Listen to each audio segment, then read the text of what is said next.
Please welcome Lucie Greene, Worldwide Director, The Innovation Group, J. Walter Thompson. My name is Lucie Greene. I'm the Worldwide Director of the Innovation Group at J. Walter Thompson, and that's essentially the in-house futures think tank at JWT. I'm really excited to be here today because we're unveiling a report that we've done in collaboration with Footwear News and WWD. It's 136 pages long, and don't worry, I'm not going to go through all of it right now. In fact, but I just wanted to mention that we are going to be sending it out to you when we officially launch on June 15th. So watch out for that in your inbox. Clicker, there it is. Important things to locate when you're presenting. By the way, the brief for this, the front cover of this was Sexy Dystopia. I think they did quite a good job of that, actually, with sort of grey, ominous. So the inspiration for frontierless retail really was this concept when we were looking at the future of retail. The real recurring theme that kept on coming up was this idea of so many things are now converging and blurring. It really feels like retail is at a point of inflection in multiple different ways. To begin with, the fact that everyone should be embracing omnichannel now, and many retailers have only just got to that point, but already that state is in flux. So the interface for commerce now is pretty much anything. Google and Levi have collaborated on a clever jacket that will allow you to shop and search for restaurants and get directions. Using haptic technology, it will guide you around. Increasingly with the Internet of Things, the fabric of our homes becoming an interface for commerce. So the street, our kitchens, our lawnmowers will become what we shop through. And that's only really going to continue because of the rapid pace of innovation and technology. So more and more change and change to come. We're also seeing a shift in the idea of what product is and what people are spending on it. It really is a paradigm shift right now. Because when you're looking at the standard indicators of economic success that we've always sort of seen as a bellwether for retail, you'd think that retail had a boon of a year last year. So unemployment is low in the UK and the US. Oil prices are low, consumer confidence is high, and yet when you look at the figures of retail, and I don't need to tell you, actually, retail's had a really tough year. In the UK, retailers had their worst month since 2008 in April, with sales below 6.1% below levels the year earlier. Credit Suisse projects that this year could see 37,000 layoffs in retail. That is a bit dystopian. Apologies. So what are consumers spending their money on? They're spending their money on experiences increasingly, or when they are buying stuff, they're expecting an experience to motivate it. But that creates a real sort of existential crisis for retailers, because what do you do if you are a retailer of the stuff, and what is stuff? How can it change to be something that people buy? Does it become more of a vehicle? Does it become a service? Do you diversify it into experiences? And how do you create experiences that really entice consumers? So all of this change happening at once. Yes, I'm sorry, I'm bringing up the Amazon, the A word. It's interesting to me because luxury and beauty, I think, always thought that they didn't need to worry about Amazon because it could never be luxurious, right? And we would never shop for luxury on a site like that. But increasingly, Amazon is moving into every single category, most recently launching private label consumer packaged goods, fashion, beauty, even groceries. And what's interesting about that, not only apart from being quite scary if you're a rival retailer, is that Amazon's digital experience is really setting the benchmark of expectations of e-commerce. So the way that people shop on Amazon is becoming the base rate of what people expect, whether it's from deliveries. If Amazon Prime is delivering in 2 days, that is what people are coming to expect, and they're getting irritated if they don't get the same experience in other places. I think the stat in the second paragraph here is really interesting. I should explain that at JWT I have the luxury of a proprietary in-house consumer data unit, so I can sort of test consumer attitudes and behaviours from how much teenagers think of soft drinks in Azerbaijan in 2 days to what they think of Amazon, and this was a really remarkable stat. So 89% of the US millennials we surveyed said they check on Amazon first before they check any other site, regardless of what the product is. So that really is quite a shift. And again, I think one of the reasons that Amazon has been successful is because it's been very ahead of the curve with technology. And that is becoming a challenge, but a massive business imperative now for retailers. John Ferry, the innovation manager at John Lewis, who I run into looking somewhat beleaguered at CES, South by Southwest, and all those tech conferences, he said, we try to focus on transformative innovation. That's our mission. But the pace of change is happening so quickly that what we think will take 5 years actually happens in 2.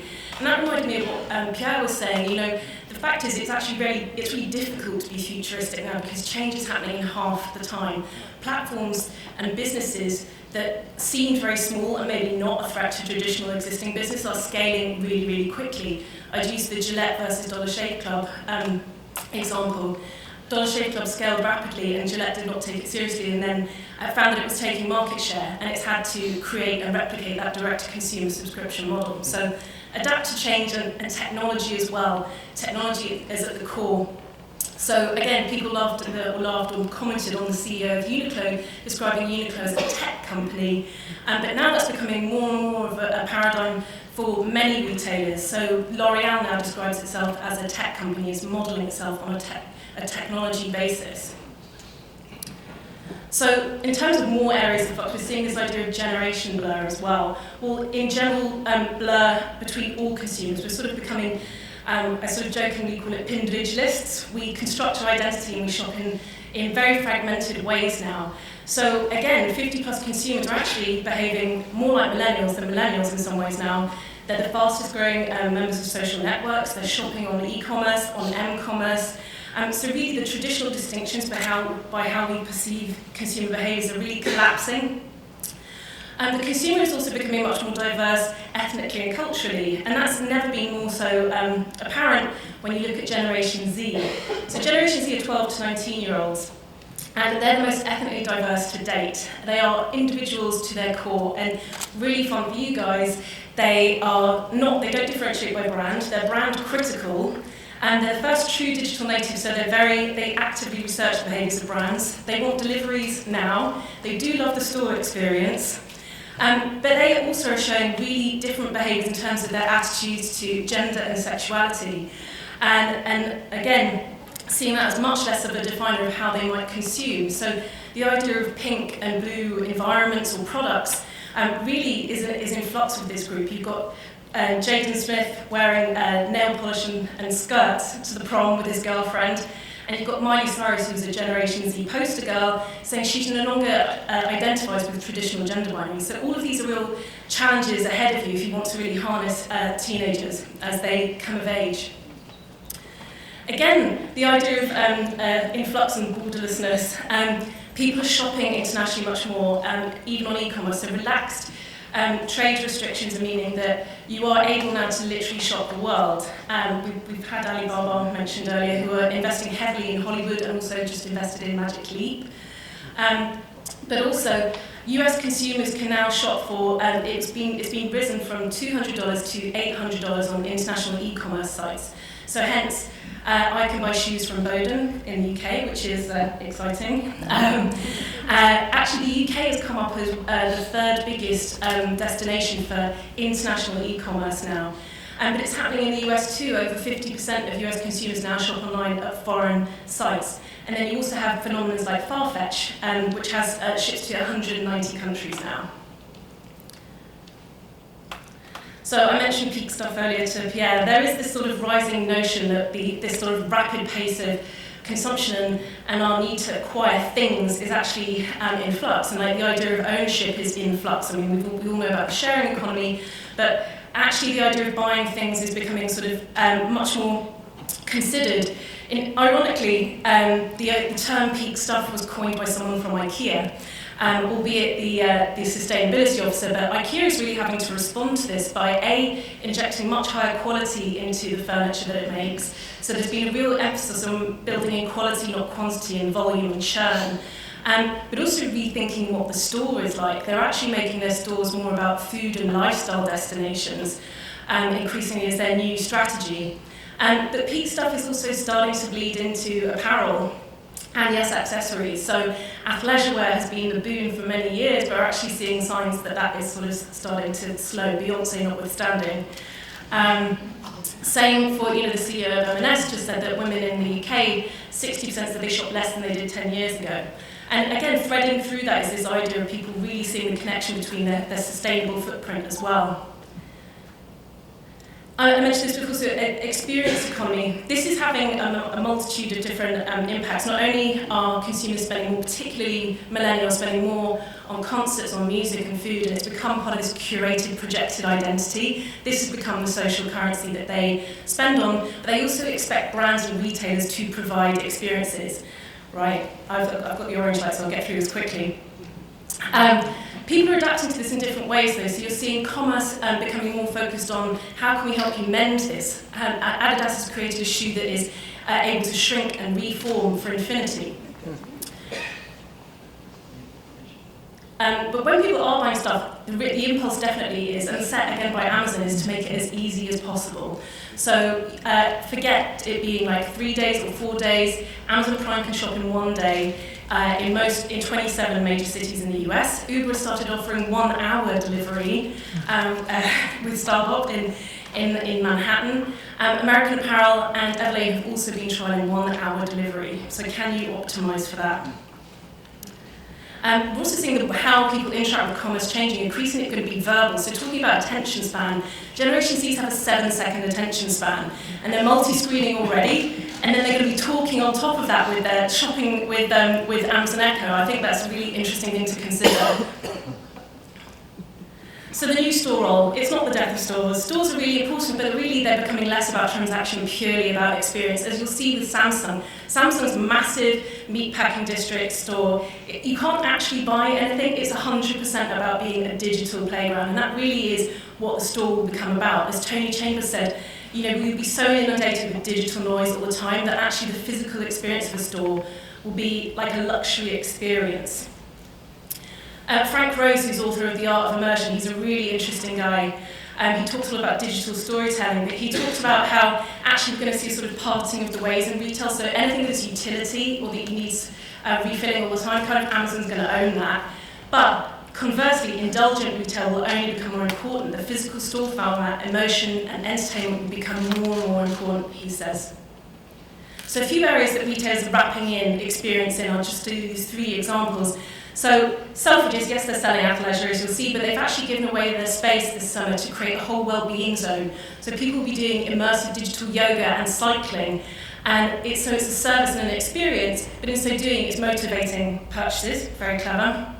I don't want to do yoga in Selfridges, though, I'm sorry. Or wherever. One area that people are spending on food and on retail even is food. Like food, we're seeing like these foodie theme parks. And the interesting thing about this is it's become entertainment, it's become where people hang out. We're soon to have Anthony Bourdain's mega food temple on the West Side Highway. And really that's the kind of area, if people are spending on experiences, they're spending on Eataly, which is rapidly expanding too. Maybe that's a way that you could connect to consumers and actually find ways to spend time with them because they're here. Interestingly, Prada, Ralph Lauren have all moved into experiential luxury from food, and Prada's bought a pastry store. I think that's really interesting. Not all about food, but a lot about food at Milan Design Week. So Milan Design Week is a real benchmark of experience, design and innovation in brand experiences.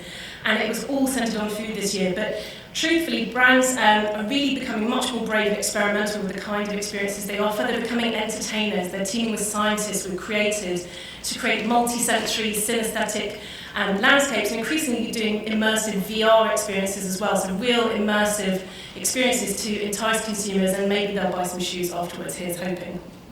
So, just to round up on that, God, it's really far away, I'm sorry. Maybe I'll read it off here, that's bigger. The future face of retail is borderless, instant, cognitive, conversational, personalised, and augmented by VR, AI, and the pavements we walk on. Deliveries are the next frontier of competition. Are you ready to go same day or even within the hour? Beyond millennials, Generation Z will introduce its own set of priorities. Are you prepared for a generation that doesn't want to be bucketed and doesn't want to be marketed to? Great fun. New models of commerce are appearing, from subscriptions to new kinds of models of shoppable media. So interestingly, with the Alibaba or Magic Leap, for example, are you ready to embrace those new mediums? The notion of product is in flux. Could your product be an experience, a service, or even loaned?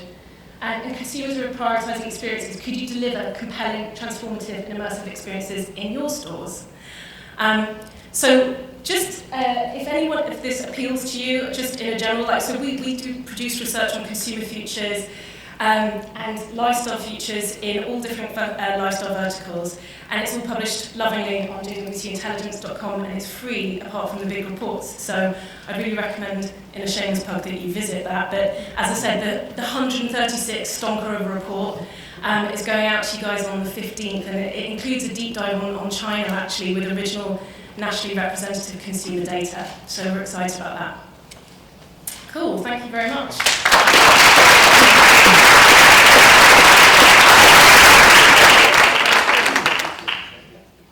I was talking really fast, so I'm like, I might get some water.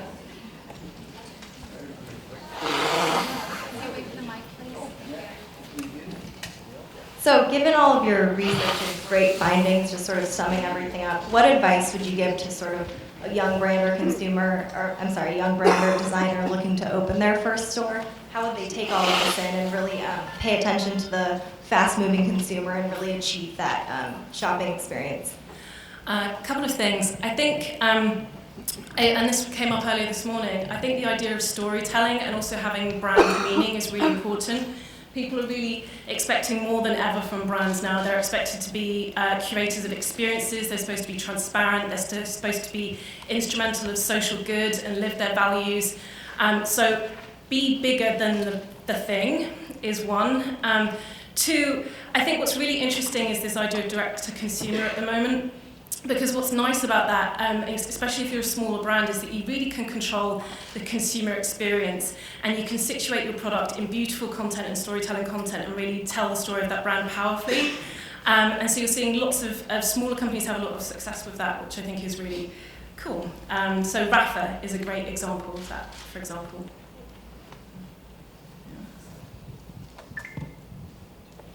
So you talked about some of the new things happening in New York with food markets and so forth, but we also have a lot of department stores opening in the next few years here. How do you see that changing the landscape, and can they all be successful? I'm not a retail business or real estate expert on that, although I have read in WWD that experts say that there is too much space for retail to sustain. But I think what's really all those developments, but I think what's really interesting, what's happening with mall development right now, is that the emphasis is much more on diversity in terms of purpose. So you're seeing Westfield, for example, it's not only having retail there, but it's actually introducing mixed worker hubs and creating spaces for startups to work in and connecting itself to local retail innovation. Again, I think it's Brookfield Place by the big tower. I can never remember the name of the tower, sorry. But again, it's very much at the heart of that is a massive food market, because that is what's drawing people in, and then you do peruse the stores. So I think that's really an important thing to build in as well. Hi, I actually have noticed kind of a parallel universe that's happening that's not super fast, and it's about slow fashion. And I'm curious where you feel, just based on the research that you've done, where does that fit into the future? Brands that are actually revolting against things being so fast and having to come to the market and compete with, maybe even emerging designers having to compete with companies that can actually bring things and speed up their production rates and bringing product to the market. Yeah, there's a lot of that. There's an emphasis on like buy this one item and we'll fix it forever. I think REI is a good example of that. And Tom's is also a good example of that, building in a social mission where you buy a pair of shoes and you give a pair of shoes. There's definitely a thread of considered and brands saying maybe don't shop us, or let's fix this and repair it and we'll help you, it lasts forever. And I think you are going to see, there's been a lot of talk of like seasonlessness. I think we'll see more of that too, as in buying something that is meant to last and be beautiful rather than thrown away. I'd like to see that, so that's my unbiased.